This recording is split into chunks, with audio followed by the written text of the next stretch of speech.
So I'm just really thrilled to be at the end of the Remote Partnering Online program and to be able to look back over some really impressive, productive and creative weeks. This course was demanding in that you had to find time, you had to find space from your busy working lives to complete a series of assignments, and this was certainly not a fly-through course that you could cut corners with. And so it's testament to your commitment and resilience that you made it through to the finish line. And for those who didn't make it to the finish line, we hope that you got valuable things from the time that you did commit to the course.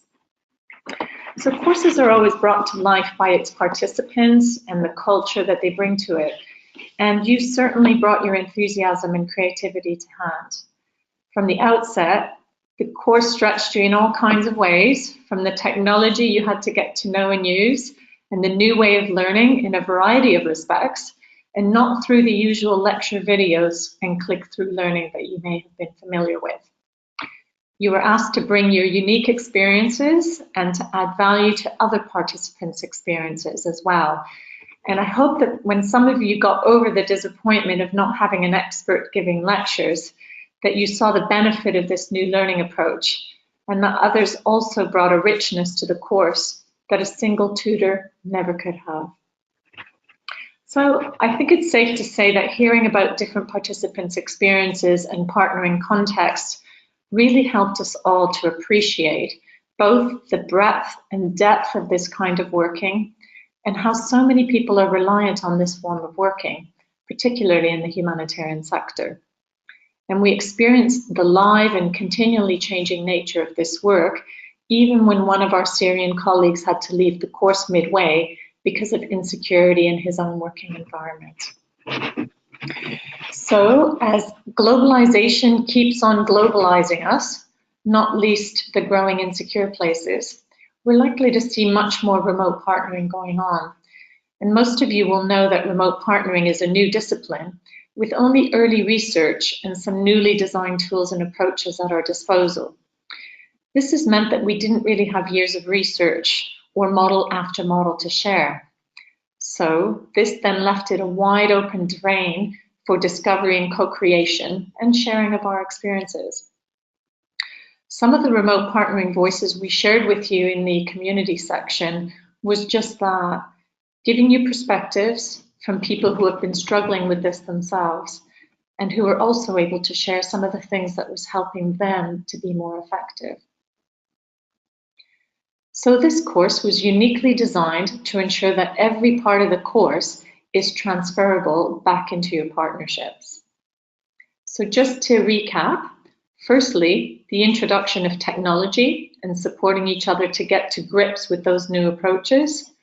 Most of you will now be in a position to appreciate what it's like to introduce new technology and into your partnerships, and how many of your fellow partners will need that reassurance and support to do so. Secondly, the informal spaces where you got to know about each other in a less formal way, like the remote coffee sessions, and got to see people's videos and creative expressions. These might have helped you to see the benefit of the informal approaches and how to build culture and trust in a relationship. And thirdly, in your peer reviews and providing written feedback to your colleagues.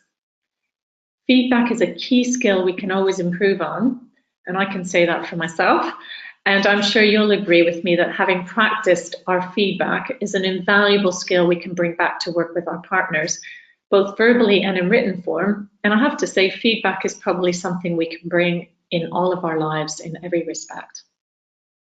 So I hope that you'll see a host of other ways that you can take your learning back into your remote partnering experiences, and that you see this as the start of the journey, not the end, like Retta mentioned earlier.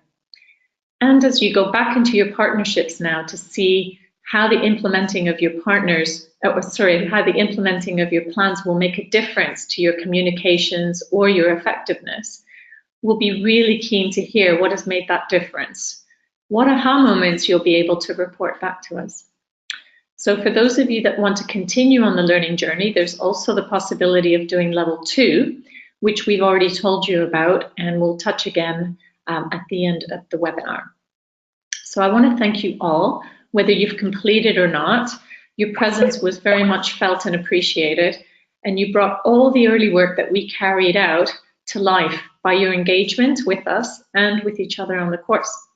So I also want to thank all the organizations that believed in this project and put the actual funding forward to make this possible. And these again are to thank, as in a proper award ceremony, ACT Alliance, British Red Cross, Care International, CordAid, Humanitarian Leadership Academy, International Planned Parenthood Federation, Partnership Resource Centre, PAX, Oxfam, and Save the Children. And now for the exciting part of the commencement event, back to Retta.